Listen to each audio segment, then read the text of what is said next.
If there's one stately building on the island that stands out, it has to be this one. This is Government House, located off Quality Row in the heart of historic Kingston. The magnificent building is a sight to behold, and its Georgian architecture would have served as a reminder of the power the governor had over the convicts that were serving their time working on the island. Today, it's home to the administrator, and I've been lucky enough to score an invite to meet him and learn more about this historic building. Eric Hutchinson serves Norfolk Island as administrator, representing the Australian government to the people of the island and also the people's interests to the government of Australia. Eric, this is a remarkable room, a remarkable house, pivotal sort of influence over the island's development. Tell me its history.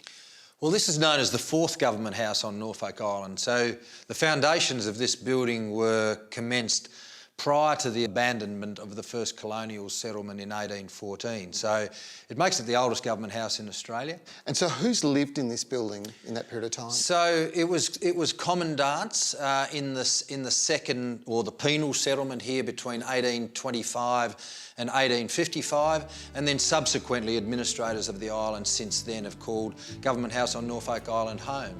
It's very much a public building. It's used very regularly by the community. We have visitors when they're here sometimes stay in Government House.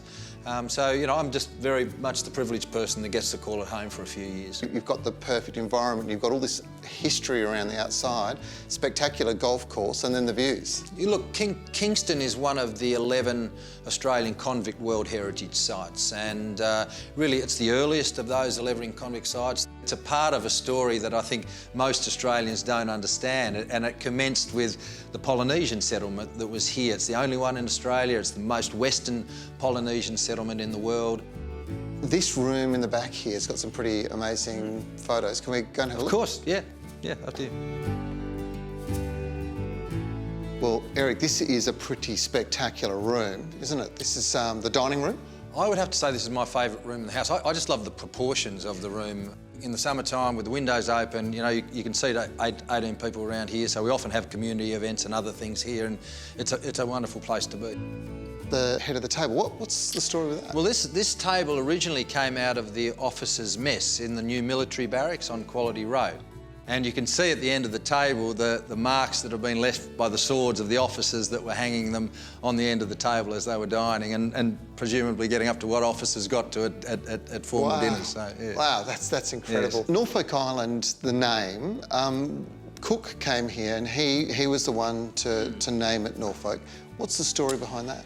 So it was named after one of James Cook's benefactors, the wife, Mrs. Howard, who was the wife of the Duke, the 9th Duke of Norfolk. She was, as I say, one of Cook's benefactors. But unbeknownst to Cook, when he arrived here in 1774, she had passed. So he named the island after her, albeit posthumously, and it would have probably been a great sadness to him when he arrived back home in England.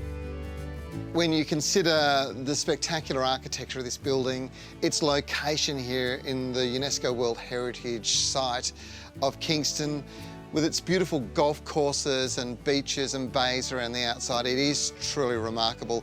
It is worthwhile that if you're doing a round of golf, or maybe you're on one of the beaches and looking back at this building, stop and consider the amazing history that has happened here. It's well worthwhile doing.